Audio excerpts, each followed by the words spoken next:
میدان عرفات میں قرآن کی وہ آیت نازل ہوئی جس آیت میں اللہ تعالیٰ نے دین کے مکمل ہونے کا اناؤنسمنٹ کیا.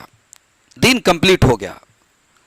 الیوم اکملت لکم دینکم واتممت علیکم نعمتی ورضیت لکم الاسلام دینا.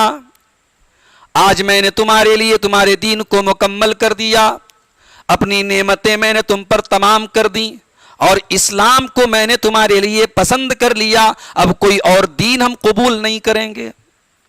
آپ نے جا کر کے شہدائے احد کے لیے دعائے مغفرت کی, اور ایسی دعائیں مغفرت کی کمودع للاحیاء والاموات. گویا آپ الوداع کہہ رہے ہو کہ اے شہدائے احد, اب میں دنیا سے الوداع کہنے والا ہوں, اب میں بھی تمہارے پاس آنے والا ہوں. اس کے بعد آپ منبر پر تشریف لائے, خطبہ دیا آپ نے, اور اس خطبے میں آپ نے فرمایا اے لوگو, میں تم سے آگے جانے والا ہوں, اور میں تمہارے بارے میں اللہ کی بارگاہ میں گواہی دینے والا ہوں. تم سے ملاقات حوض کوثر پر ہوگی, اور میں یہاں سے بیٹھے اپنے مقام کو, حوض کوثر کو میں دیکھ رہا ہوں. اور اے میرے صحابہ, لا اخاف علیکم ان تشرکو, مجھے اس بات کا ڈر نہیں ہے کہ تم میرے بعد شرک کرنے لگو گے. ولیکن اخاف علیکم الدنیا, مجھے ڈر اس بات کا ہے کہ کہیں تم دنیا کے پیچھے نہ پڑ جاؤ. فتنافسوہا, اور دنیا کو حاصل کرنے کے لیے ایک دوسرے سے لڑنے نہ لگو, مقابلہ نہ کرنے لگو. اللہ کے رسول کا جیسے ہی انتقال ہوا, حضرت فاطمہ بے قرار ہو گئی, کہنے لگی واہ ابتا, ہائے میرے ابا جان. عجاب ربن دعا, میرے ابا جان نے اپنے رب کی دعوت قبول کر لی, اپنے رب کے پاس چلے گئے. واہ ابتا, ہائے میرے ابا جان, من جنت الفردوس ماوا, جن کا ٹھکانہ جنت الفردوس ہے. واہ ابتا, ہائے میرے ابا جان, الا جبریل ننعاہ, ہم جبریل کو اپنے ابا جان کے موت کی خبر دیتے ہیں. صحابہ کا حال یہ تھا کہ حضرت انس کہتے ہیں کہ اللہ کی قسم, جس دن پیارے نبی مدینہ آئے تھے اس دن سے زیادہ روشن دن, اس دن سے زیادہ خوبصورت دن ہم نے نہیں دیکھا تھا. مدینہ کی گلی گلی, مدینہ کا چپا چپا روشن تھا. اور جس دن ہمارے نبی کا انتقال ہوا, اس دن سے زیادہ غم کا دن, اس دن سے زیادہ افسوس کا دن, اس دن سے زیادہ تاریک دن ہم نے نہیں دیکھا تھا.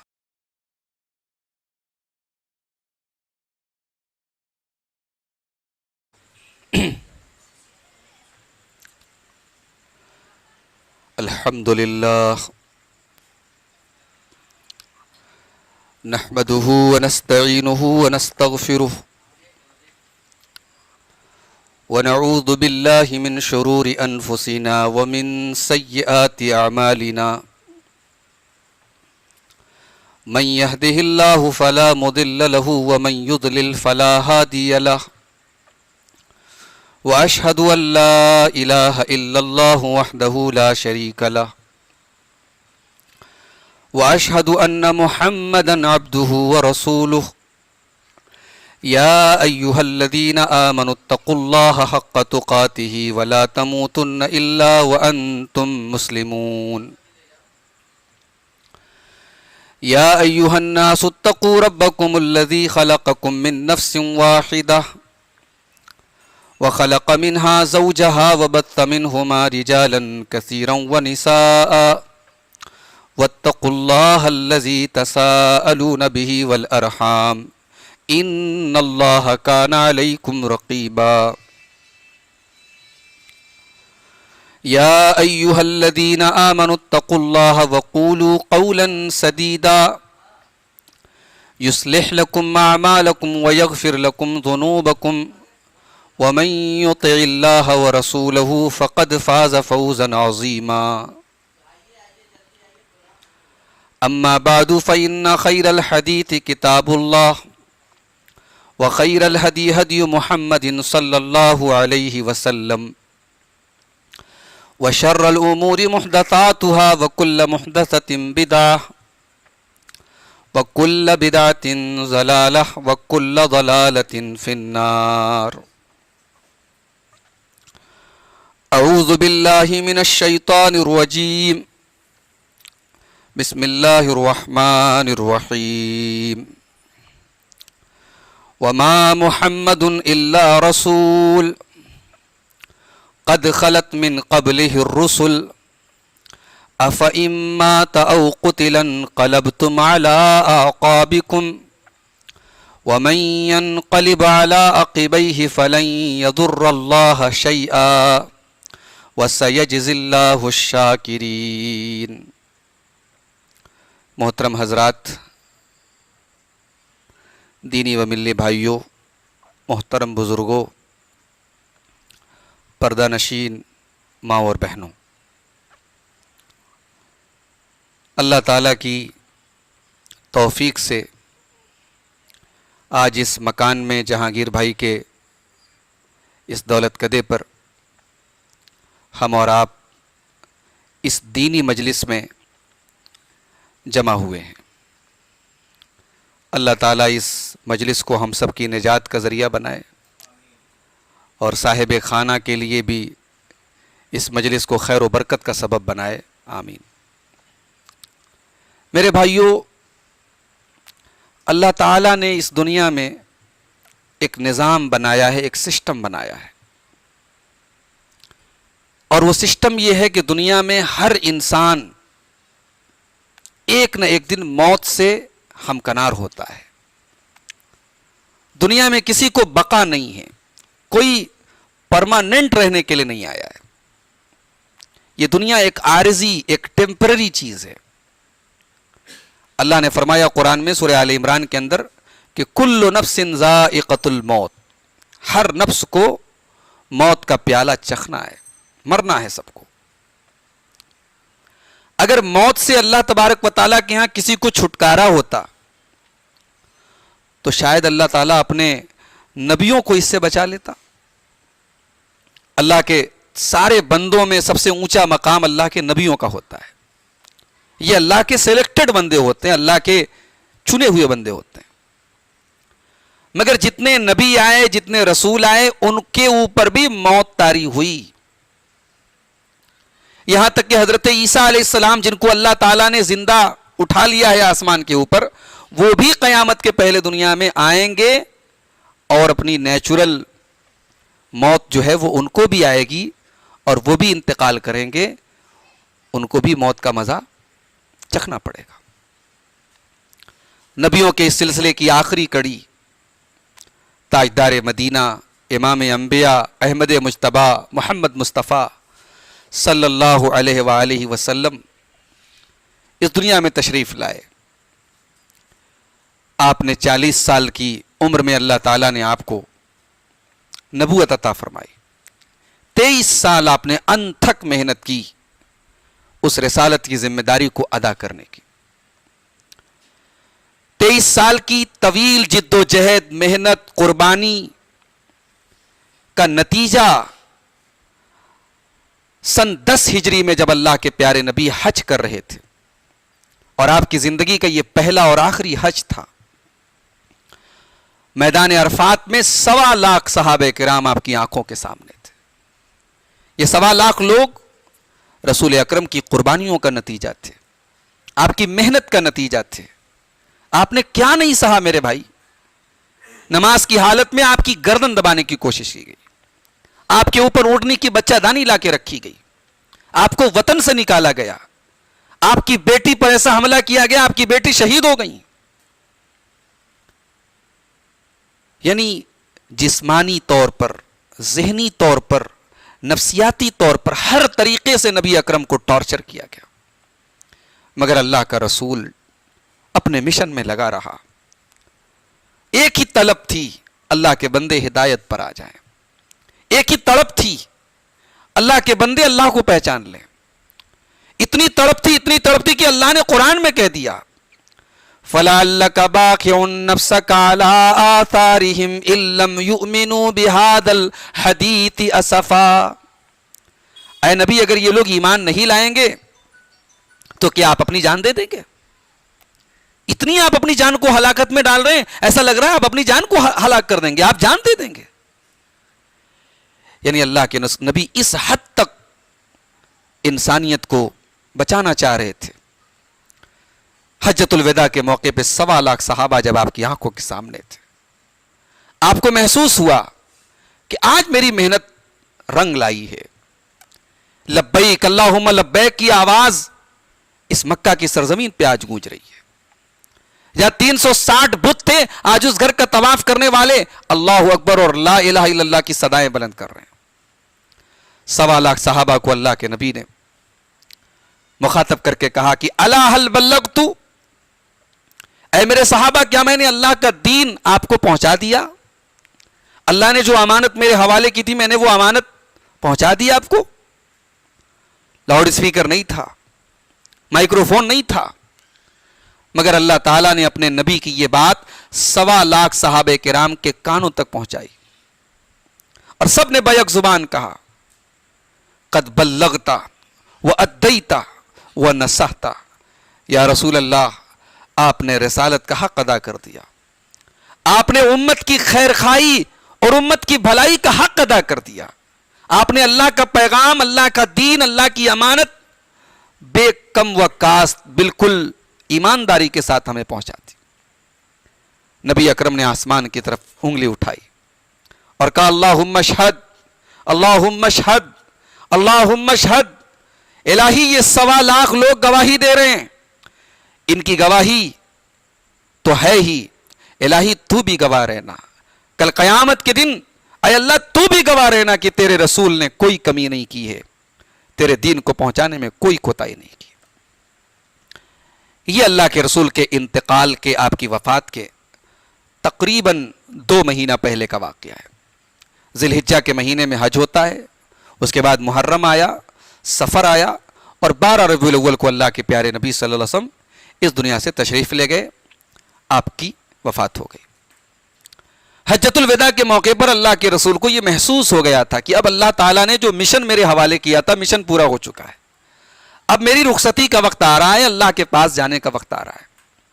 حجۃ الوداع میں بار بار آپ لوگوں سے کہہ رہے تھے خذوا عنی مناسککم, اے میرے صحابہ مجھ سے حج کا طریقہ سیکھتے چلو, لعلکم لا تلقونی بعد عامکم ھذا, ہو سکتا ہے آئندہ سال میں تم سے مل نہ سکوں, ہو سکتا ہے کسی شہر مکہ میں پھر تمہاری مجھ سے ملاقات نہ ہو سکے. انہی دنوں میں اللہ کے نبی صلی اللہ علیہ وسلم نے حضرت معاذ ابن جبل کو یمن کا گورنر بنا کر کے بھیجا تھا. جب یمن بھیجنے لگے تو حضرت معاذ ابن جبل کو بہت ساری نصیحتیں کی, بہت کچھ سمجھایا آپ نے. جب حضرت معاذ ابن جبل جانے لگے, ان کے اونٹ کی نکیل اللہ کے رسول پکڑے ہوئے تھے اور پیدل اللہ کے رسول چل رہے تھے, اونٹ کے اوپر حضرت معاذ ابن جبل سوار ہیں.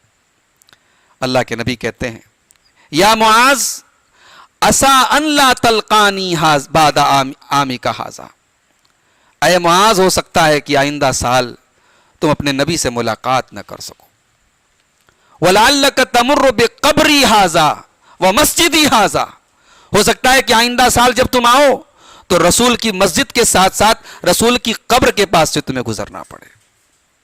حضرت معاذ ابن جبل زار و قطار رونے لگے, یا رسول اللہ آپ سے جدا ہونا پڑے گا, آپ ہم سے دور چلے جائیں گے.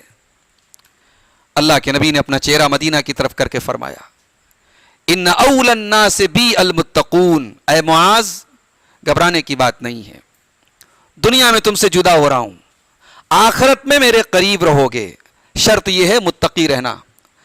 قیامت کے دن سب سے قریب میرے وہ لوگ رہیں گے جو متقی ہوں گے. تو اشارے تو اللہ کے رسول صلی اللہ علیہ وسلم صحابہ کو دے رہے تھے کہ اب میرا وقت موعود قریب آ گیا ہے. میدان عرفات میں قرآن کی وہ آیت نازل ہوئی جس آیت میں اللہ تعالیٰ نے دین کے مکمل ہونے کا اناؤنسمنٹ کیا, دین کمپلیٹ ہو گیا.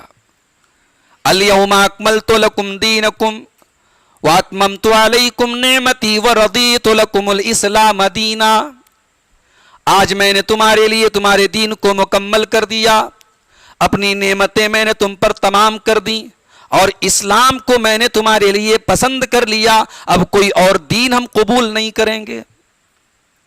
یہ آیت کریمہ بھی جب نازل ہوئی صحابہ کرام سمجھ گئے اب دین مکمل ہو گیا ہے, اب کمی ہوگی تو ہمارے ساتھ کمی ہوگی, اب ہمارے رسول ہمارے بیچ سے جانے والے ہیں. آپ جانتے ہیں قرآن کریم میں 114 سورتیں ہیں. قرآن کی 114 سورتوں میں سب سے آخری سورت جو ہمارے نبی پر نازل ہوئی کون سی نازل ہوئی؟ ترتیب کے اعتبار سے تو سورہ ناس ہے, قل اعوذ برب الناس ہے, لیکن وہ ترتیب نزول کی ترتیب نہیں ہے، وہ تو قرآن کی ترتیب ہے، قرآن کا آرڈر ہے، لیکن نزول کے اعتبار سے سب سے آخری سورت جو ہمارے رسول کے اوپر اتری وہ سورۃ النصر ہے، اذا جاء نصر اللہ والفتح. جب یہ سورت اتری، اچھا بڑی عجیب بات یہ کہ اس سورت میں اللہ تعالیٰ نے کہیں پر بھی رسول کی وفات کا تذکرہ نہیں کیا ہے. آئیے ذرا یہ سورت دیکھ لیتے ہیں. اذا جاء نصر اللہ والفتح، اے نبی جب اللہ کی مدد آ جائے اور اللہ کی طرف سے کامیابی آ جائے، وَرَأَيْتَ النَّاسَ يَدْخُلُونَ فِي دِينِ اللَّهِ أَفْوَاجًا، اور آپ یہ دیکھیں کہ لوگ اللہ کے دین میں بڑی تیزی سے داخل ہو رہے ہیں، بڑی تیزی سے اسلام قبول کر رہے ہیں. فَسَبِّحْ بِحَمْدِ رَبِّكَ وَاسْتَغْفِرْ، تو اے نبی آپ اللہ کا شکر ادا کریں، اللہ کی تسبیح بیان کریں اور اللہ سے استغفار کریں. انہو کان توابا، اللہ تعالیٰ بہت زیادہ توبہ قبول کرنے والا ہے. بھائی پوری صورت میں رسول کی وفات کا تذکرہ تو نہیں ہے، لیکن صحابہ سمجھ گئے کہ یہ صورت یہ بتا رہی جب دین میں لوگ اللہ کی مدد آ گئی، اب دین میں لوگ فوج در فوج داخل ہو رہے ہیں اور اللہ کے نبی کو حکم دیا جا رہا ہے کہ اب آپ اللہ کا شکر ادا کریں، اس کا مطلب کہ اب رسول اکرم کی وفات کا وقت قریب آ رہا ہے. چنانچہ حضرت عمر فاروق رضی اللہ تعالیٰ عنہ اپنے دور میں ان کا ایک پینل تھا صحابہ کا، جن سے حضرت عمر مشورہ لیتے تھے، جن کے ساتھ میٹنگیں کرتے تھے. اس پینل میں بڑے بڑے لوگ تھے، 60 سال کے، 50 سال کے، 55 سال کے. ان میں 15 سال کا ایک نوجوان بھی تھا. اس نوجوان کو دنیا عبداللہ ابن عباس کے نام سے یاد کرتی. یہ رسول کی زندگی میں 8-10 سال کے بچے تھے، رسول کے چچا زاد بھائی بھی تھے اور رسول کے بڑے لاڈلے بھی تھے. ام المومنین حضرت میمونہ رضی اللہ تعالیٰ عنہ ان کی خالہ تھیں، تو اللہ کے رسول خالو بھی تھے. یہ رات میں اٹھ کر کے رسول اکرم کو وضو کا پانی دیا کرتے تھے. ایک دن اللہ کے رسول صلی اللہ علیہ وسلم اٹھے تہجد پڑھنے کے لیے، دیکھا لوٹا رکھا ہوا ہے، وضو کا پانی بھرا ہوا ہے. پوچھا کون پانی لایا؟ جواب ملا عبداللہ ابن عباس لائے ہیں. نبی نے ہاتھ اٹھائے، اللہم علمہ القرآن، اے اللہ تو عبداللہ ابن عباس کو قرآن کا علم عطا فرما. بھائی دنیا کا سب سے بڑا علم قرآن کا علم ہے. رسول نے عبداللہ ابن عباس کے لیے دعا کی اور رات کے وقت دعا کی، تہجد کے وقت دعا کی. ظاہر ہے ایک تو رسول کی دعا اور پھر قبولیت کا وقت. اللہ نے عبداللہ ابن عباس کو وہ مقام دیا کہ رسول اکرم کی وفات کے وقت عبداللہ ابن عباس کی عمر 10 یا 12 سال ہے، مگر آج بھی امت ترجمان القرآن، قرآن کا ٹرانسلیٹر، قرآن کا یعنی قرآن کو سب سے زیادہ صحیح طریقے سے سمجھنے والا، اگر یہ خطاب، یہ ٹائٹل اگر کسی کو ملا ہے تو عبداللہ ابن عباس کو ملا ہے. یہ رسول کی دعا کی برکت ہے. اسی لیے علماء کی اور صالحین کی خدمت اپنے گھر میں کرنی چاہیے اور اپنے بچوں کو اس کا عادی بنانا چاہیے. عبداللہ ابن عباس کو حضرت عمر فاروق اپنے اس خاص پینل میں رکھتے ہیں. تو بعض صحابہ کہتے ہیں اے امیر المومنین حضرت عمر، یہ آپ ہمارے ساتھ اس 15 سال کے لڑکے کو کیوں رکھتے ہیں؟ اس کی عمر کے تو ہمارے بیٹے ہیں. تو عبداللہ ابن عباس نے کہا کہ میں ان کے علم کی وجہ سے ان کو یہ درجہ دیتا ہوں. پھر حضرت عمر نے کہا چلو میں ایک امتحان لے لیتا ہوں ان کا. عبداللہ ابن عباس سے کہا عبداللہ ابن عباس یہ بتاؤ، قرآن کی ایک سورت میں پڑھ رہا ہوں، ذرا تم یہ بتاؤ کہ اس سورت سے تم کیا سمجھتے ہو. اور یہی سورت پڑھ دی، اذا جاء نصر اللہ والفتح ورأيت الناس يدخلون في دين الله افواجا فسبح بحمد ربك واستغفره انه كان توابا. کہا کہ عبداللہ ابن عباس اس سورت سے تم کیا سمجھتے ہو؟ عبداللہ ابن عباس نے کہا اجل رسول اللہ صلی اللہ علیہ وسلم، میں اس سورت کو اللہ کے رسول کی وفات کا سمبل سمجھتا ہوں کہ یہ سورت اتر گئی، اب سمجھو رسول اکرم کی وفات کا وقت قریب آ گیا. حضرت عمر نے کہا دیکھا اس لیے میں اس کو یہ مقام دیتا ہوں. تو رسول اکرم کی وفات 12 ربیع الاول کو ہوئی. 29 صفر کو آپ ایک انصاری صحابی کے جنازے میں گئے تھے. بقی کے قبرستان میں تدفین ہوئی. آپ تدفین سے فارغ ہو کے لوٹ رہے تھے. آپ کے سر میں شدید درد ہو رہا تھا، تیز درد ہو رہا تھا، سیویئر آپ کے درد میں پین تھا، ہیڈ ایک تھا. آپ گھر آئے، آپ نے حضرت عائشہ سے کہا وا رأسا اے عائشہ آج میرے سر میں بہت تیز درد ہو رہا ہے. اما عائشہ نے فرمایا یا رسول اللہ آج میرا سر بھی بہت دکھ رہا ہے. آپ نے فرمایا بل انا وراسا، عائشہ میرے درد کی شدت بہت زیادہ ہے. یہ آپ کی بیماری کا آغاز تھا. اسی بیماری کے ایام میں ایک دن آپ شہدائے احد کی قبرستان پر گئے جہاں شہدائے احد کی قبریں تھیں.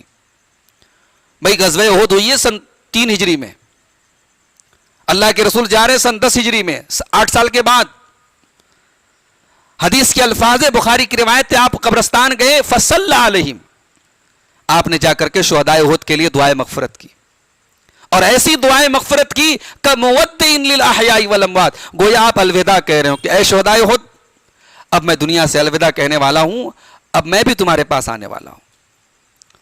اس کے بعد آپ منبر پر تشریف لائے، خطبہ دیا آپ نے، اور اس خطبے میں آپ نے فرمایا اے لوگو میں تم سے آگے جانے والا ہوں اور میں تمہارے بارے میں اللہ کی بارگاہ میں گواہی دینے والا ہوں. تم سے ملاقات حوض کوثر پر ہوگی اور میں یہاں سے بیٹھے اپنے مقام کو حوض کوثر کو میں دیکھ رہا ہوں. اور اے میرے صحابہ لا اخاف علیکم ان تشرکو، مجھے اس بات کا ڈر نہیں ہے کہ تم میرے بعد شرک کرنے لگو گے، ولیکن اخاف علیکم الدنیا، مجھے ڈر اس بات کا ہے کہ کہیں تم دنیا کے پیچھے نہ پڑ جاؤ، فتنافسوها، اور دنیا کو حاصل کرنے کے لیے ایک دوسرے سے لڑنے نہ لگو، مقابلہ نہ کرنے لگو. حضرت عقبہ ابن عامر اس حدیث کے راوی ہیں، کہتے ہیں یہ آخری خطبہ تھا جو رسول کا میں نے سنا تھا. بیماری کے ایام میں آپ حضرت میمونہ کے گھر میں تھے. آپ کی 9 بیویاں تھیں نکاح کے وقت، وفات کے وقت 9 بیویاں تھیں. آپ نے ایک سسٹم بنایا تھا، ہفتے کا دن مقرر کیا تھا، فلاں دن فلاں بیوی کیا، فلاں دن فلاں بیوی کیا. بیماری کا آغاز ہوا تو آپ حضرت میمونہ کے گھر میں تھے. آپ کی خواہش تھی کہ آپ اپنی بیماری کے ایام اپنی محبوب بیوی ام المومنین حضرت عائشہ کے گھر گزارے. آپ بار بار کہہ رہے تھے این اکون غدا، میں کل کہاں رہوں گا. امہات المومنین سمجھ گئیں اللہ کے رسول اپنی بیوی اما عائشہ کے گھر میں وقت گزارنا چاہتے ہیں. ساری بیویوں نے کھلے دل سے اجازت دی، یا رسول اللہ آپ جس بیوی کے گھر میں چاہیں رہ سکتے ہیں. حضرت علی اور حضرت عباس کے سہارے اللہ کے رسول صلی اللہ علیہ وسلم رینگتے ہوئے اما عائشہ کے حجرے تک پہنچے. ایک دن طبیعت آپ کی زیادہ خراب ہو گئی. آپ نے امہات المومنین سے کہا کہ پانی لاؤ، اور 7 الگ الگ کنویں کا پانی مشکیزے میں بھر کے لاؤ، 7 کنووں کے پانی سے مجھے نہلاؤ. چنانچہ 7 الگ الگ کنویں کا پانی لایا گیا مشکیزے میں بھر کے، اور ایک بہت بڑا ٹب تھا حضرت حفصہ رضی اللہ تعالیٰ عنہ کا، اسی ٹب میں اللہ کے رسول کو بٹھایا گیا اور آپ کی بیویوں نے آپ کو غسل دیا. جب آپ نے غسل کیا آپ کی طبیعت کچھ فریش ہوئی. آپ نے ایک چکنے کپڑے کی پٹی اپنے سر پہ باندھی اور آپ مسجد میں تشریف لائے، منبر پہ چڑھے، خطبہ دیا، اور اس خطبے میں اپنے انصار صحابہ کے بارے میں خاص طور سے لوگوں کو تلقین کی.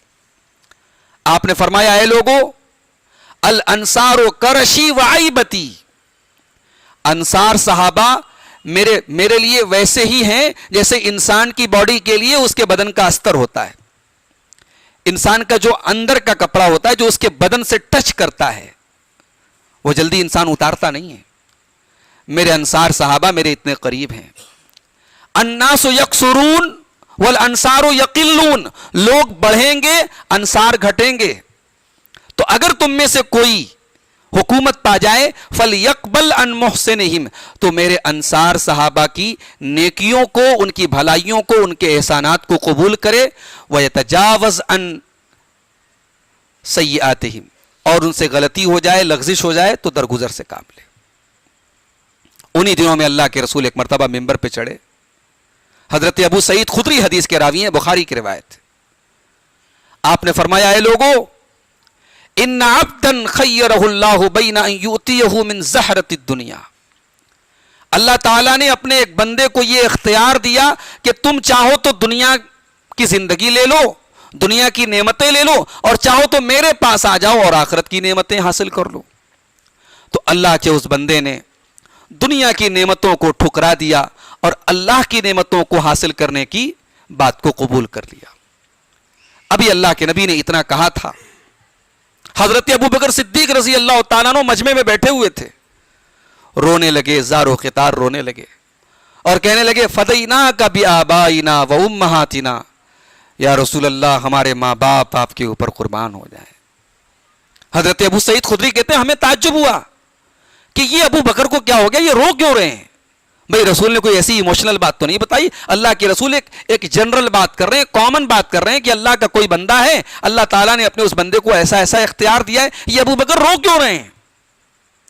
بعد میں ہمیں معلوم ہوا کہ اللہ کے رسول دراصل اپنی بات کر رہے تھے کہ اللہ نے آپ کو یہ اختیار دیا کہ اے میرے نبی اگر آپ چاہیں تو دنیا میں اور دن رہ لیں، ہم آپ کو اختیار دے رہے ہیں اور آپ کا کام پورا ہو چکا ہے، مشن پورا ہو چکا ہے، آپ ہمارے پاس تشریف لانا چاہیں ہم آپ کو اپنے پاس بلانے کے لیے بھی تیار ہیں۔ یعنی یہ بھی ہمارے نبی کا ایک مقام ہے کہ اللہ نے آپ کو ایسا اختیار دیا، تو رسول نے اللہ کے پاس جانے کو قبول کیا۔ حضرت ابو بکر سمجھ گئے کہ اللہ کے نبی کسی اور کی بات نہیں کر رہے، اپنی بات کر رہے ہیں، اور صحابہ میں رسول کی مراد کو سب سے زیادہ سمجھنے والے اگر کوئی تھے تو ابو بکر صدیق تھے۔ اس کے بعد آپ نے اس خطبے میں فرمایا ان من امن الناس علی فی صحبتہ ومالہ ابا بکر، میرے اوپر سب سے زیادہ احسان اگر کسی کا ہے تو ابو بکر کا ہے، اس نے مال کے ذریعے بھی قربانیاں دی ہیں، اس نے صحبت کے ذریعے بھی قربانیاں دی ہیں۔ ابو بکر ہر حال میں میرے ساتھ رہے ہیں، جب دنیا نے میرا ساتھ نہیں دیا ابو بکر نے ساتھ دیا ہے، جب دنیا نے مال نہیں دیا تو ابو بکر نے اپنا مال دیا ہے۔ شاید آپ کو یہ بات پتہ نہ ہو، حضرت ابو بکر کا ایک کردار یہ بھی بہت بڑا ہے، بہت پیسے والے تو نہیں تھے، مگر جتنا بھی پیسہ ان کے پاس تھا مکہ کی زندگی میں حضرت ابو بکر کا ایک بہت بڑا کارنامہ یہ ہے کہ جو غریب اور غلام اور مجبور قسم کے مسلمان ہوتے تھے ان کے مالکوں سے منہ مانگی قیمت دے کر کے ان غلاموں کو آزاد کرتے تھے۔ اور حضرت ابو بکر کے بارے میں ہی قرآن کی وہ آیت ہے قد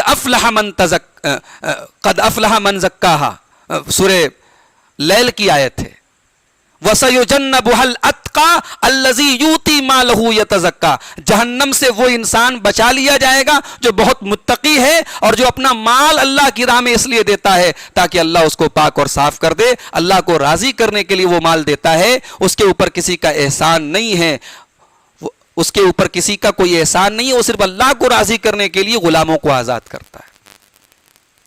تو اللہ کے نبی نے اس آخری خطبے میں فرمایا کہ ابو بکر کا میرے اوپر بہت احسان ہے، اگر میں دنیا میں کسی کو خلیل بناتا، خلیل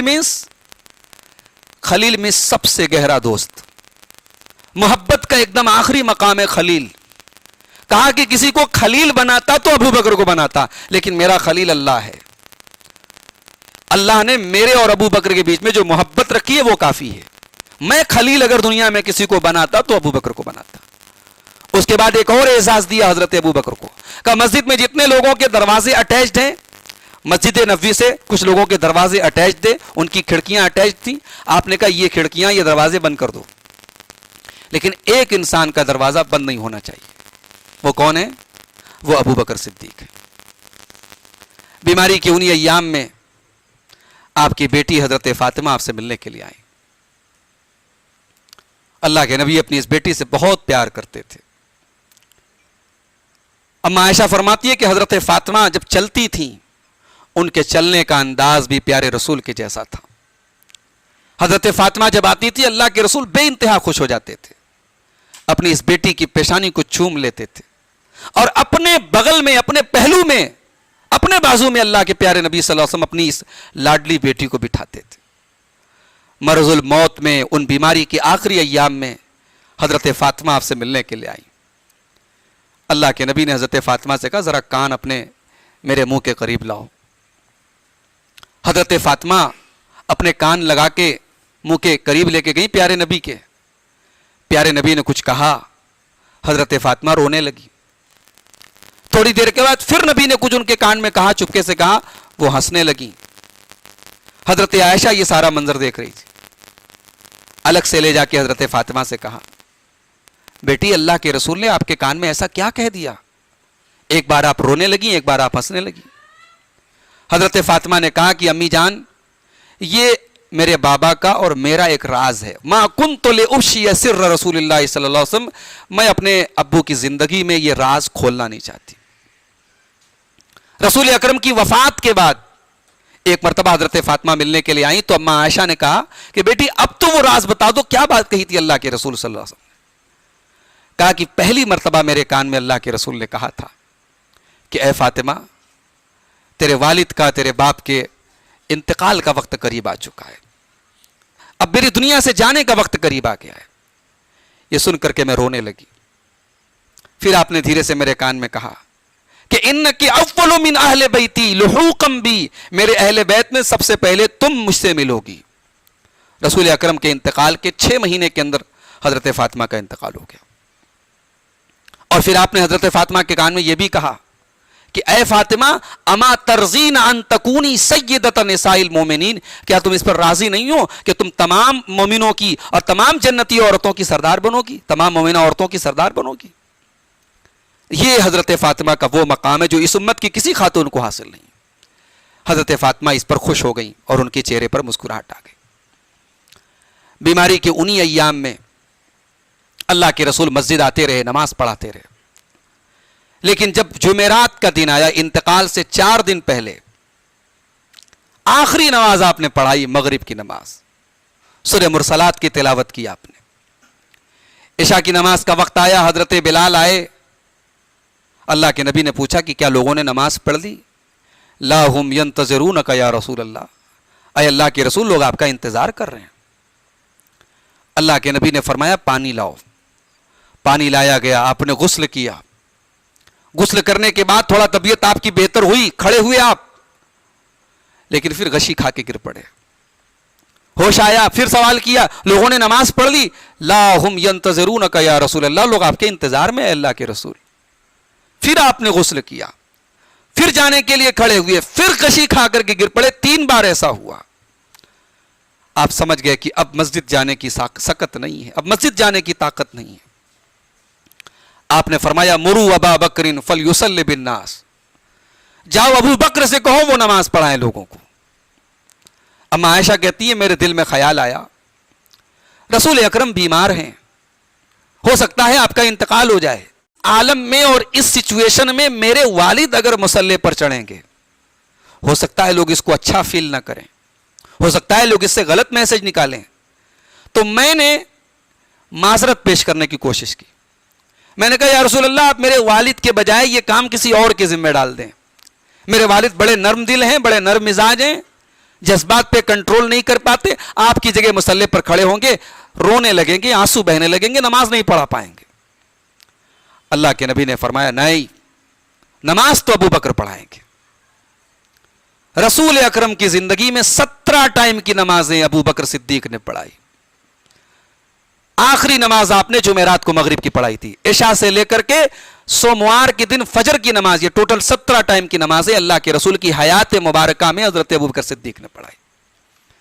اسی لیے اللہ کے رسول کی وفات کے بعد جب صحابہ میں اس پر ڈسکشن ہوا, ڈیبیٹ ہوا, بحث ہوئی کہ اللہ کے رسول کے بعد خلیفہ کون ہوگا, تو حضرت عمر نے ایک بات کہی تھی, کہا تھا کہ ہم اسے خلیفہ بنائیں گے جسے رسول نے ہمارے دین کی سب سے بڑی عبادت کے لیے چن لیا تھا. ہمارے دین میں سب سے بڑی عبادت نماز ہے, جسے رسول نے ہمارے دین کے لیے چن لیا, ہم اسے اپنی دنیا کے لیے کیوں نہ چن لیں. یہ بڑی مضبوط دلیل تھی جو حضرت عمر فاروق نے پیش کی تھی. دیکھیے اللہ کے رسول نے کلیئر نہیں کہا تھا میرے بعد کون خلیفہ ہوگا. یہ جھوٹی بات لوگوں نے پھیلا کے رکھی ہے کہ غدیر خم میں اللہ کے رسول نے حضرت علی کے لیے اعلان کیا تھا. بھئی رسول اکرم کو اگر حضرت علی کے لیے اعلان کرنا تھا, غدیر خم تو ایک چھوٹی سی جگہ ہے, ایک چھوٹا سا تالاب تھا مکہ اور مدینہ کے بیچ میں. اس کے لیے سب سے بہترین اوکیشن اور سب سے بہترین پلیس عرفات کا میدان تھا. 1.25 لاکھ کی گیدرنگ ہے, 1.25 لاکھ صحابہ موجود ہیں. رسول اکرم نے وہاں کیوں نہیں اعلان کیا حضرت علی کے خلیفہ ہونے کا؟ یہ ایک جھوٹ پھیلایا گیا ایک خاص فرقے کی طرف سے کہ رسول نے غدیر خم میں علی کی خلافت کا اعلان کیا تھا. ہاں, غدیر خم کے موقع پہ اللہ کے رسول نے حضرت علی اور بعض صحابہ کے بیچ میں کچھ غلط فہمیاں پیدا ہو گئی تھی. حضرت علی کے تعلق سے کچھ نازیبہ باتیں بعض لوگوں نے کہی تھی, تو وہاں پر اللہ کے رسول نے حضرت علی کے بارے میں یہ اعلان کیا تھا کہ اگر کوئی مجھ سے محبت کرتا ہے تو وہ علی سے بھی محبت کرے. من کنت مولا ہو فعلی مولا، جس کا میں مولا ہوں، جس کا میں محبوب ہوں، جو مجھ سے محبت کرتا ہے وہ علی سے محبت کرے. یہ وہ موقع تھا. تو رسول نے کلیئر نہیں بتایا خلیفہ کون ہوگا، لیکن آپ نے اشارے دے دیے کہ میرے بعد امت کی قیادت اور امت کی لیڈرشپ کرنے کا اگر کوئی ایلیجیبل ہے، کوئی اہل ہے، تو وہ کون ہے؟ وہ ابو بکر صدیق رضی اللہ تعالیٰ. ایک مرتبہ ایک بوڑھی عورت آئی، وراثت کا کوئی مسئلہ اللہ کے رسول سے پوچھا. اللہ کے رسول نے مسئلے کا جواب دیا. پھر وہ عورت جانے لگی تو کہنے لگی یا رسول اللہ، اگر میں کبھی آؤں اور آپ سے ملاقات نہ ہو تو میں اپنا مسئلہ کس کے سامنے رکھوں گی؟ تو نبی اکرم نے کیا جواب دیا؟ کہا کہ فَإِن لَمْ تَجِدِينِي فَأْتِي أَبَا بَكْرٍ، اگر کبھی تم میرے پاس آؤ اور مجھ سے ملاقات نہ ہو تو ابو بکر سے ملاقات کر لینا. کلیئر رسول اکرم نے اشارہ دے دیا کہ رہنمائی میرے بعد ابو بکر کریں گے. اسی لیے صحابہ کہتے ہیں کہ ہم اکثر یہ نہیں کہتے تھے رسول آئے، ہم یہ کہتے تھے اللہ کے رسول آئے، ابو بکر آئے، عمر آئے. اللہ کے رسول گئے، ابو بکر گئے، عمر گئے. یہ تین ہستیاں ایسی تھیں جو زندگی میں ہمیشہ ساتھ رہتی تھیں، اور اپنے انتقال کے بعد بھی یہ تینوں ہستیاں ساتھ میں ہیں. تو حضرت ابو بکر صدیق نے 17 ٹائم کی نمازیں پڑھائی. اسی بیماری کے ایام میں ایک دن آپ نے صحابہ سے کہا کہ کاغذ لاؤ، قلم لاؤ، میں کچھ لکھ دوں، ایسا لکھ دوں کہ تم میرے بعد گمراہ نہیں ہوگے. حضرت عمر فاروق وہاں پر موجود تھے. حضرت عمر نے کہا کہ نہیں، اللہ کے رسول بہت کمزور ہیں، نقاہت ہے آپ کو، آپ بستر سے اٹھ نہیں پا رہے ہیں، یہ تکلیف آپ کو نہ دی جائے. اللہ کا دین آپ نے ہمیں دے دیا ہے، قرآن آپ نے ہمیں دے دیا ہے، ہمارے لیے قرآن کافی ہے، اللہ کا دین کافی ہے، کوئی چیز آپ نے چھوڑی نہیں ہے، لہٰذا یہ تکلیف آپ کو نہ دی جائے. لیکن کچھ لوگوں کا یہ کہنا تھا جب اللہ کے رسول خود کہہ رہے ہیں کہ کچھ کاغذ لاؤ، قلم لاؤ، میں لکھ دوں، تو کاغذ لانا چاہیے، قلم لانا چاہیے. اس مسئلے کو لے کر کے آپس میں تھوڑا سا بحث ہونے لگی، آوازیں آنے لگی. اللہ کے نبی نے کہا آپ لوگ خاموش ہو جائیں، میں جس حال میں ہوں مجھے چھوڑ دیں، آپ لوگ یہاں سے جائیں. اب ہمارے مسلمانوں میں ایک طبقہ وہ ہے جو اس واقعے کو بنیاد بنا کر کے حضرت عمر کو لعن طعن کرتا ہے، نعوذ باللہ. وہ یہ کہتا ہے کہ حضرت عمر نے یہاں رسول اکرم کو لکھنے کیوں نہیں دیا؟ یہاں دراصل اللہ کے رسول لکھوانا چاہ رہے تھے میرے بعد علی خلیفہ ہوں گے، حضرت عمر نے اس میں بیچ میں اڑنگا ڈال دیا. بھائی ایک بات تو کلیئر ہے کہ اگر آپ یہ عقیدہ رکھتے ہیں کہ رسول اکرم کوئی ایسی بات لکھوانے جا رہے تھے جو دین کے لیے ضروری ہے، امت کے لیے ضروری ہے، اور حضرت عمر نے لکھنے نہیں دیا، تو پھر آپ کو یہ بھی ماننا پڑے گا نعوذ باللہ کہ حضرت عمر کے آگے اللہ کے رسول مجبور ہو گئے. اللہ کے دین کی ایک بات جو امت تک پہنچانا ضروری تھا، جس کو لے کر کے بعد میں اتنا اختلاف ہوا، رسول اس کو بتانا چاہ رہے تھے اور حضرت عمر نے وہ کام رسول کو کرنے نہیں دیا. اللہ کا رسول اتنا مجبور ہو جائے گا؟ بھائی یہ بکواس بات ہے. ایسا امپاسبل، ایسا ممکن نہیں ہے کہ دین کی کوئی بات رسول بتانا چاہیں اور کسی کے دباؤ میں نہ بتائیں. ایسا ہو ہی نہیں سکتا. بھائی قرآن کہہ رہا ہے کہ اے نبی آپ کا کام ہے اللہ کے پیغام کو لوگوں تک پہنچانا. بلغ ما انزل الیک من ربک، جو آپ کی طرف اللہ کی طرف سے نازل کیا گیا آپ پہنچا دیجئے. فإن لم تفعل فما بلغت رسالتہ، اگر آپ نے ایسا کام نہیں کیا تو آپ نے رسالت کا حق ادا نہیں کیا. تو یہاں اللہ کے رسول کیا لکھوانا چاہ رہے تھے جب اللہ کے رسول نے خود نہیں بتایا اور آپ نے خود یہ کہا کہ جاؤ مجھے میرے حال پہ چھوڑ دو؟ اس کا مطلب کہ وہ کوئی ایسی بات نہیں تھی جو اللہ کے رسول پہلے بتا کے نہ گئے ہوں. اس کے بعد آپ نے 3 باتوں کی وصیت کی. پہلا کام آپ نے کہا کہ اخرج المشرکین من جزیرۃ العرب، مشرکوں کو عرب سے نکالو. عرب کے اندر، مکہ اور مدینہ کے اندر کوئی مشرک نہیں رہنا چاہیے. دوسرا کام عجیز الوفود، جو ڈیلیگیشنز آتے ہیں، جو وفود آتے ہیں الگ الگ علاقوں سے اسلام کو سمجھنے کے لیے، تو ان کو کنونس کرو، انہیں ان کی مہمان نوازی کرو، ان کو اسلام کے بارے میں بتاؤ، جیسے میں ان کے ساتھ سلوک کرتا تھا ویسا کرو. تیسری بات آپ نے کیا کہی؟ راوی کہتے ہیں میں بھول گیا. اس کے بعد اتوار کا دن آیا، رسول اکرم صلی اللہ علیہ وسلم کی زندگی کے وفات کے پہلے کا آخری دن. اتوار کے دن آپ کے گھر میں 7 دینار رکھے تھے، وہ 7 دینار آپ نے اللہ کی راہ میں صدقہ کر دیے. سارے غلاموں کو آپ نے آزاد کر دیا، تلواریں وغیرہ جو آپ کے پاس تھی آپ نے صحابہ کو دے دی، اس کے بعد آپ نے اپنے نواسوں حسن و حسین کو بلوایا، انہیں چوما، انہیں پیار کیا اور امت کو تلقین کی، یہ میرے نواسے ہیں، میرے چہتے ہیں، میرے لاڈلے ہیں، ان کا خیال رکھنا۔ اس کے بعد سوموار کا دن آیا، یہ پیارے رسول صلی اللہ علیہ وسلم کی زندگی کا آخری دن ہے، فجر کی نماز ہو رہی ہے، حضرت ابوبکر نماز پڑھا رہے ہیں، اللہ کے رسول کی طبیعت کچھ بہتر تھی، آپ اپنے حجرے عائشہ کے دروازے تک آئے، پردہ ہٹایا آپ نے، سامنے صحابہ نماز پڑھ رہے ہیں، حضرت ابوبکر نماز پڑھا رہے ہیں، رسول اکرم یہ منظر دیکھ کے باغ ہو گئے، میری امت میرے کام پہ لگی ہے، میری امت میرے مشن پہ لگی ہے، نماز ہو رہی ہے، اللہ کی بارگاہ میں سجدہ ہو رہا ہے، اللہ کی عبادت ہو رہی ہے، یہ منظر دیکھ کے اللہ کے رسول مسکرانے لگے۔ حضرت انس کہتے ہیں ہم سب نماز پڑھ رہے تھے اور اللہ کے رسول صلی اللہ علیہ وسلم حجرہ عائشہ کے دروازے پر آئے، پردہ ہٹایا آپ نے، ہم نے نماز میں محسوس کر لیا کہ اللہ کے رسول دروازے تک آئے، ہم اتنے خوش ہوئے ہمیں ڈر لگا کہ ہماری نماز خراب نہ ہو جائے ہمارے خوشی کے۔ حضرت ابوبکر نے بھی محسوس کر لیا کہ اللہ کے رسول صلی اللہ علیہ وسلم دروازے تک آ چکے ہیں، حضرت ابوبکر پیچھے ہٹنے لگے، اللہ کے رسول نے ہاتھ کے اشارے سے انہیں بتایا کہ آپ نماز کنٹینیو رکھیں، نماز پڑھائیں۔ حضرت انس کہتے ہیں کہ وہ آخری دیدار تھا جو ہم نے پیارے رسول صلی اللہ علیہ وسلم کا کیا تھا، اس کے بعد ہم نے رسول کا دیدار نہیں کیا۔ فجر کے وقت کا یہ واقعہ ہے، چاشت کے وقت یعنی ٹائمنگ کے حساب سے آپ کہہ لیں 11 ساڑھے 11 بجے کا ٹائم تھا، اس ٹائم آپ کا انتقال ہوا۔ وفات سے پہلے ایک ایسی بھی کیفیت آپ کے اوپر طاری ہوئی کہ آپ بے چین تھے، بار بار چادر کو کبھی اوڑھ لیتے تھے، پھر جب دم گھٹنے لگتا تھا چادر ہٹا لیتے تھے۔ اس بے چینی کے عالم میں آپ نے فرمایا لعن اللہ الیہود والنصارى اتخذوا قبور انبیائہم مساجد، اللہ کی لعنت ہو یہود و نصارہ کے اوپر، انہوں نے اپنے نبیوں کی اور ایک روایت میں اپنے نیک لوگوں کی قبروں کو مسجد بنا لیا۔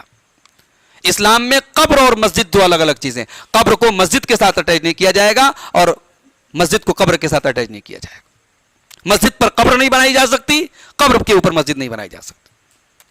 مگر آج افسوس کی بات یہ ہے کہ جو نبی اپنے آخری وقت میں قبر پرستی سے اپنی امت کو روک کے گیا ہے، آج اس امت کی اکثریت قبر پرستی میں مبتلا ہے۔ کوئی گلی ایسی نہیں، کوئی محلہ ایسا نہیں، مسلمانوں کی کوئی بستی ایسی نہیں جہاں کوئی مشکل کشا موجود نہ ہو، جہاں کوئی درگاہ موجود نہ ہو، جہاں کوئی مرادیں پوری کرنے والا موجود نہ ہو۔ ریلوے اسٹیشن کے پلیٹ فارموں پر آپ کو مزاریں مل جائیں گی۔ یہ اس رسول سے محبت کا ہمارا دعویٰ دیکھیے اور اس رسول کی تعلیم پر ہمارا عمل دیکھیے۔ اسی تڑپتے ہوئے عالم میں، اسی آخری لمحات میں پیارے نبی نے اپنی امت کو ایک اور وصیت کی تھی۔ ہماری ماں ام المومنین حضرت ام سلمہ کہتی ہیں اللہ کے نبی کی آواز لڑکھڑا رہی تھی، میں نے کان لگا کے سنا، دیکھوں اس آخری وقت میں اللہ کے رسول کیا کہہ کے جا رہے ہیں، تو آپ فرما رہے تھے الصلاۃ الصلاۃ، اے میری امت کے لوگوں نماز کی پابندی کرتے رہنا، نماز کو نہیں چھوڑنا، نماز کو ضائع نہ کرنا۔ وما ملکت ایمانکم، اور جو تمہارے ماتحت ہیں، تمہارے نوکر ہیں، تمہارے غلام ہیں، تمہاری لونڈیاں ہیں، تمہارے گھر میں کام کرنے والے نوکر ہیں، جن کے اوپر اللہ نے تمہیں پاور دیا ہے، ان پر ظلم مت کرنا، انہیں ستانا مت، انہیں تکلیف نہ دینا، انہیں بھی اپنے جیسا انسان سمجھنا۔ اللہ اکبر۔ وہ نبی کے جو رحمت للعالمین تھے، وہ نبی کے جو غریبوں اور یتیموں اور بیواؤں کے ملجا اور ماوا تھے، اپنی زندگی کے آخری وقت میں بھی سماج کے دبے کچلے طبقے کی آواز اٹھا کے جا رہے ہیں، ان کے حقوق کی آواز اٹھا کے جا رہے ہیں۔ آخری وقت میں حضرت عائشہ فرماتی ہیں اللہ تعالیٰ کی ایک نعمت میرے اوپر یہ بھی تھی کہ رسول اکرم کا انتقال میرے کمرے میں ہوا، اور اس حال میں ہوا کہ اللہ کے رسول صلی اللہ علیہ وسلم کا سر بین نحری و سحری، میری گردن اور میرے پیٹ کے بیچ میں تھا، آپ میری گود میں سر رکھ کے لیٹے تھے، اور اس حال میں ہوا کہ میرا لعاب، میرا تھوک اللہ کے رسول کے تھوک کے ساتھ مل گیا تھا۔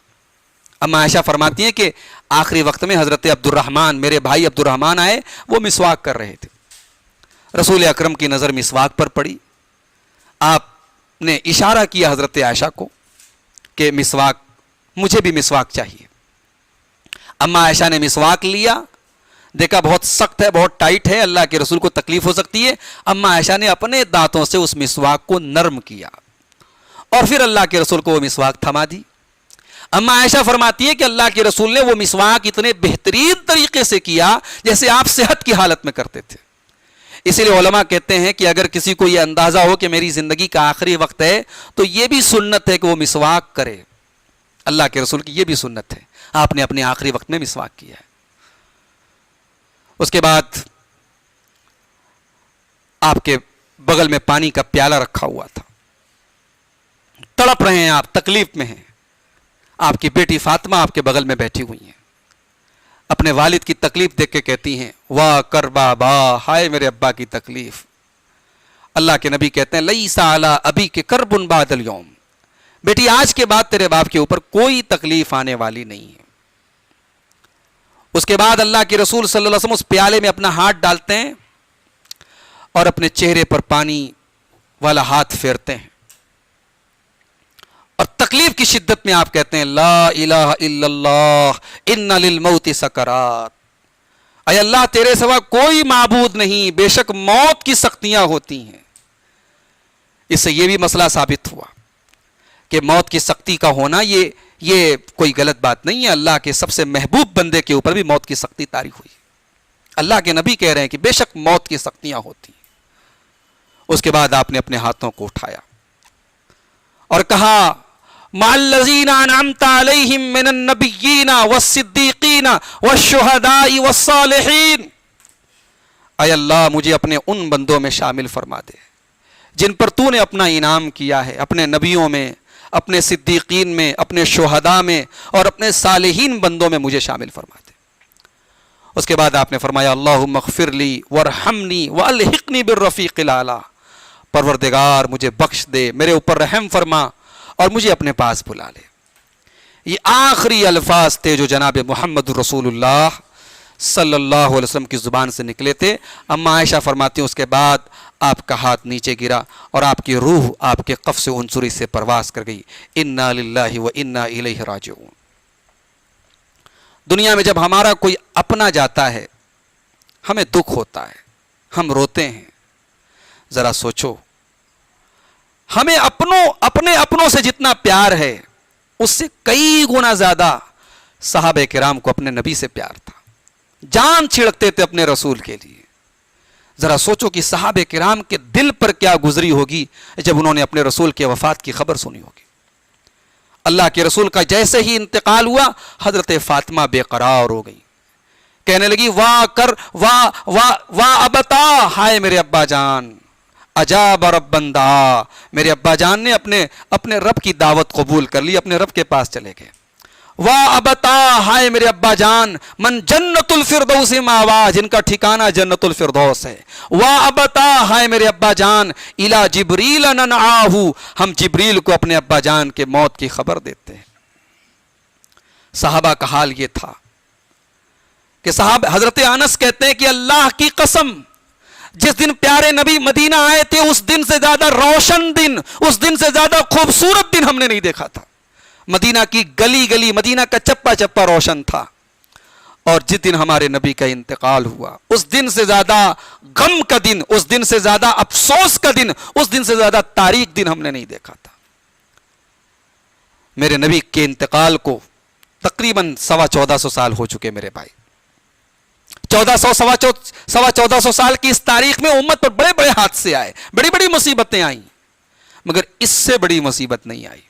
اللہ کے رسول خود فرماتے ہیں، مسند احمد کی صحیح روایت ہے کہ میرے کسی بھی امتی کے اوپر جب کوئی تکلیف آئے فَلْيَتَعَزَّ بِمُصِيبَتِهِ بِي، تو وہ اس دن کو یاد کرے جب امت نے اپنے نبی کو کھویا تھا. جب اللہ کا نبی اس دنیا سے گیا تھا اس دن امت کو جتنی تکلیف ہوئی تھی اس تکلیف کو یاد کر لے تو صبر ہو جائے گا، تکلیف کم ہو جائے گی، مصیبت کم ہو جائے گی. سوموار کے دن آپ کا انتقال ہوا. جنازے کی نماز آپ کی کسی نے نہیں پڑھائی، کوئی امام نہیں تھا. چھوٹی چھوٹی ٹکڑیوں میں لوگ آتے تھے، اپنے اپنے طور پہ جنازے کی نماز پڑھتے تھے، چلے جاتے تھے. پہلے مردوں نے پڑھی، پھر بعد میں عورتوں نے پڑھی، پھر بچوں نے پڑھی.